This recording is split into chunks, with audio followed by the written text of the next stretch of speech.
तो दोस्तों नमस्कार। बहुत बहुत स्वागत है आपका आपके अपने चैनल मार्केट स्टडीज़ पर। मैं हूं आपका दोस्त कपिल रस्तोगी।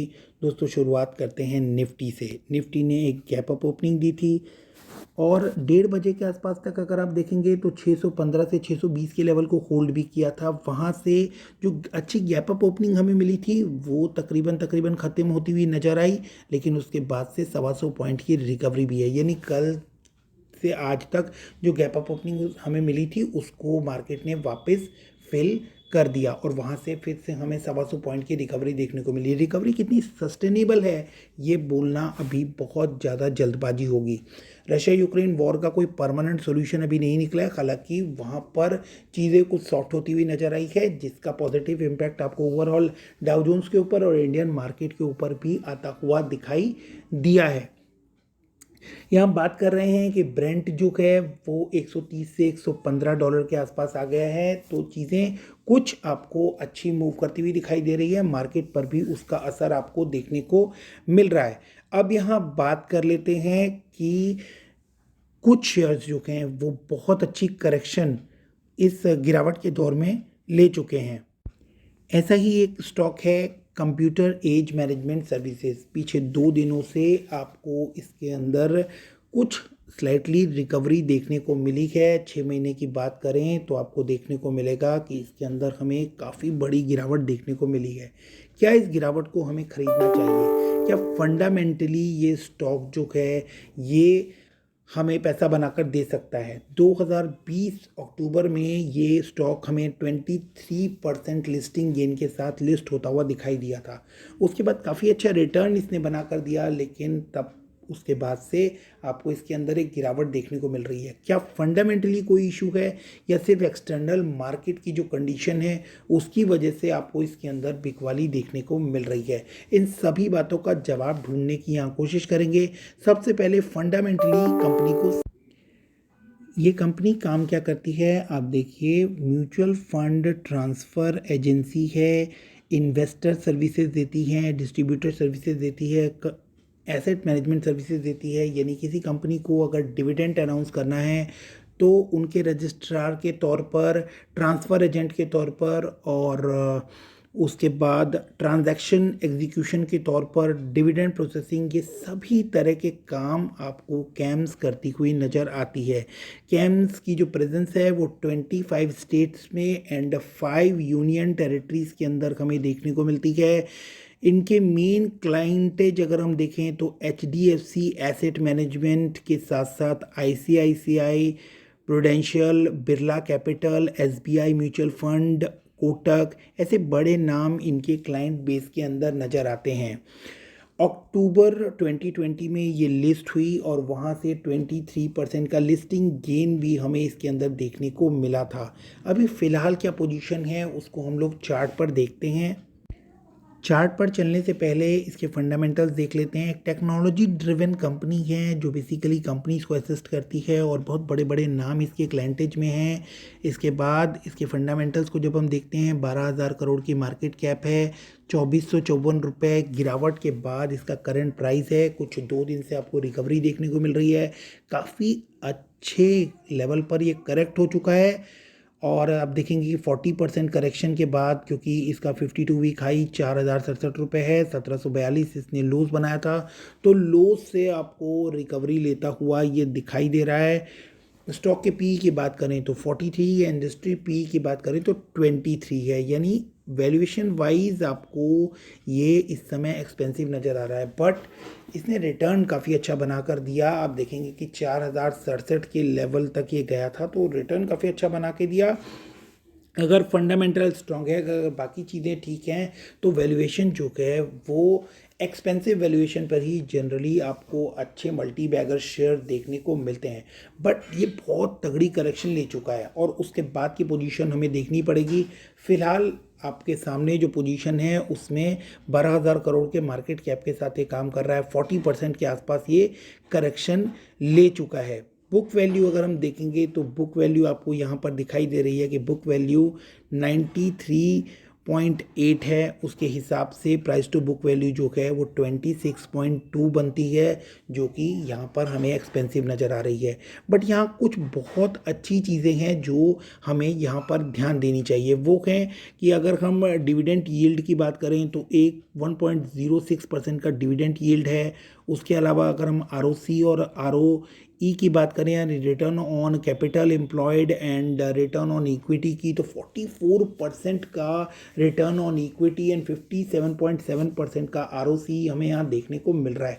तो ये बहुत ही पॉजिटिव पॉइंट है फंडामेंटल वाइज कि काफ़ी अच्छा रिटर्न हमें इसके अंदर निकल कर आता हुआ दिखाई दे रहा है। फेस वैल्यू 10 रुपीज़ है, यानी अभी तक स्टॉक जो है वो स्प्लिट नहीं हुआ है। आने वाले टाइम में आपको इसके अंदर स्प्लिट या बोनस देखने को मिल सकता है। 2020 में ये आपको लिस्ट होता हुआ दिखाई दिया था और अभी करंटली हम 2022 के स्टार्टिंग में बैठे हैं। 5 ईयर प्रॉफिट देखेंगे परसेंटेज, तो आप देख सकते हैं यहाँ पर उसका वेरिएंस 20.6% हमें देखने को मिल रहा है। प्रमोटर होल्डिंग कम नज़र आ रही है, यानी 23.8%, बट प्रमोटर होल्डिंग के अंदर कुछ भी हमें यहाँ पर प्लेज देखने को नहीं मिल रहा है। तो इसके बाद हम लोग फर्दर इसके अंदर आगे बढ़ें तो देखते हैं कि चार्ट के ऊपर ये आपको प्रेजेंटली 200 डीएमए और 50 डीएमए के नीचे काम करता हुआ नजर आ रहा है। ऑलरेडी मैं आप लोगों को बता चुका हूँ कि बहुत अच्छी गिरावट ये ले चुका है। तो क्या इस गिरावट को हमें खरीदना चाहिए? कंपनी की स्ट्रेंथ क्या क्या है? कंपनी ऑलमोस्ट डेट फ्री है, मतलब ऑलमोस्ट डेट फ्री कहने का मतलब कि फ़िलहाल इसके अंदर कोई लॉन्ग टर्म डेट आपको नज़र नहीं आता। कंपनी अच्छी आरओई यानी रिटर्न ऑन इक्विटी का ट्रैक जो है वो काफ़ी अच्छा है और 35.77% का हमें यहाँ पर रिटर्न देखने को मिल रहा है। Company has maintaining a dividend healthy dividend of 98.8%। इसके साथ साथ ही अगर हम इसके रिजल्ट को देखें तो वहाँ पर कुछ बहुत ही अच्छा हमें देखने को मिलता है। सेल्स अगर हम देखें तो दिसंबर 2020 में 180 करोड़ की थी, जो कि अब 227 करोड़ की है। और इसके साथ साथ आप देखेंगे कि सेल्स जो है वो हर क्वार्टर के साथ आपको बढ़ती हुई नज़र आ रही है। मटेरियल कॉस्ट भी साथ में बढ़ रही है, बट उसके बाद भी आप देखेंगे कि प्रॉफिट जो है वो बहुत अच्छे निकल कर आ रहे हैं। एंड ऑपरेटिंग प्रॉफिट जो आप देखेंगे 72 करोड़ से 106 करोड़ के रेंज में हमें जाते हुए दिख रहे हैं। ओपीएम परसेंटेज की बात करें तो ओपीएम परसेंटेज यहाँ हम देख सकते हैं 40% के आसपास थी, जो कि अब 47% तक ओपीएम परसेंटेज निकल कर आ रही है। इंटरेस्ट जो है जो ये लोन पर पे कर रहे हैं वो 2 करोड़ की फिगर है, जिसकी वजह से ये प्रॉफिट जो है ये आपको कन्वर्ट होते हुए नज़र आ रहे हैं प्रॉफिट बिफोर टैक्स में। यहाँ पर अदर इनकम की फिगर भी ऐड हो रही है, यानी कि कोर बिजनेस के अलावा कुछ एड ऑन बिजनेस भी जो हैं वो इसके अंदर आपको ऐड होते हुए नज़र आ रहे हैं। 91 करोड़ के आसपास आप देख सकते हैं कि प्रॉफिट बिफोर टैक्स था, जो कि अब 95 करोड़ के आसपास दिसंबर 21 में हमें देखने को मिला है। नेट प्रॉफिट की बात करें तो 74 करोड़ से 72 करोड़, यानी 2 करोड़ का आप 2 करोड़ के आसपास का आपको इसके अंदर प्रॉफिट घटता हुआ नज़र आ रहा है। बट हम अगर लास्ट क्वार्टर से कंपैरिजन करेंगे तो आप देख सकते हैं कि यहाँ पर 65 से 72 वापस से एक बाउंस बैक करता हुआ आपको यहाँ पर नेट प्रॉफिट नज़र आ रहा है। अब गिरने का कारण जो बनता हुआ नज़र आ रहा है, इंटरनली अगर कोई चीज़ है जिसकी वजह से ये शेयर आपको दबाव लेता हुआ दिख रहा है, तो वो है कि 84 करोड़ के नेट प्रॉफिट था इसमें 2 क्वार्टर पहले, जो कि अब आपको 72 करोड़ जाता हुआ नज़र आ रहा है। हालांकि इसमें एक चीज़ हमें यहाँ पर देखनी पड़ेगी कि ये जो प्रॉफिट है 84 करोड़ का, ये आपको 65 करोड़ जाता हुआ दिखाई दिया था, लेकिन वापस से 72 करोड़ जा रहा है। तो यानी कि प्रॉफिट्स जो हैं वो वापस निकल कर आते हुए नज़र आ रहे हैं। यहाँ पर एक चीज़ हमें ध्यान देनी होगी कि सेल्स जो है वो सेल्स आपको बढ़ती हुई नज़र आ रही है। ऑपरेटिंग प्रॉफिट के मार्जिन्स काफ़ी अच्छे निकल कर आ रहे हैं। टैक्सेशन का जो पोर्शन है वो आपको थोड़ा सा इंक्रीज होता हुआ दिखाई दे रहा है, जो कि दिसंबर में 18% का टैक्स यहाँ पर हमें देखने को मिल रहा है, और वहीं दिसंबर 21 में 24-25% का बड़ा टैक्स हमें यहाँ पर देखने को मिल रहा है, जिसका इम्पैक्ट हमें इसके ऊपर आता हुआ नज़र आ रहा है। उसके साथ साथ ही अदर इनकम का जो पोर्शन है वहाँ पर आप देख सकते हैं कि 2 क्वार्टर्स में 30-30 करोड़ की अदर इनकम ऐड हुई है, जो कि अभी प्रेजेंट में 3 करोड़ के आसपास की ही हमें अदर इनकम दिख रही है। तो फंडामेंटल्स जो कहते हैं वो कहते हैं कि कोर बिजनेस के ऊपर हमें ध्यान देना चाहिए। तो सेल्स जो है वो सेल्स ग्रोथ यहाँ पर काफ़ी अच्छी नज़र आ रही है। ओपीएम परसेंटेज तक भी मामला ठीक नज़र आता है। प्रॉफिट बिफोर टैक्स भी कुछ हद तक सस्टेन कर रहे हैं, बट उसके बाद टैक्सेशन को लेकर सिर्फ टैक्सेशन की वजह से आपको यहाँ पर प्रॉफिट्स जो हैं वो नेट प्रॉफिट जो है वो लास्ट ईयर सेम क्वार्टर से आपको कम होता हुआ नज़र आ रहा है। तो फंडामेंटली एज सच कोई इशू हमें यहाँ पर नज़र नहीं आता है। बात करते हैं ईयरली सेल्स की, तो ईयरली सेल्स आप देख सकते हैं कि ईयरली सेल्स में भी 606 करोड़ के आसपास यहाँ पर हमें देखने को मिल रहा है। फिर 651 करोड़, देन 661 करोड़, 74 करोड़, और ट्रेलिंग 12 मंथ्स में जो एक्सपेक्टेशन लगाई जा रही है वो 823 करोड़ की लगा रहे हैं। प्रॉफिट्स जो ट्रेलिंग 12 मंथ्स के निकल कर आ रहे हैं वो 274 की एक्सपेक्टेशन है। प्रॉफिट ओपीएम परसेंटेज जो है वो 44 के आसपास 44% के आसपास निकल कर आ रहा है। तो काफ़ी चीज़ें हैं जो यहाँ पर हमें सपोर्ट करती हुई नज़र आ रही है। एक अच्छे फंडामेंटल वाली कंपनी है। कंपनी के फंडामेंटल्स में तो एज सच कोई बड़ा इशू यहाँ पर हमें देखने को नहीं मिल रहा है।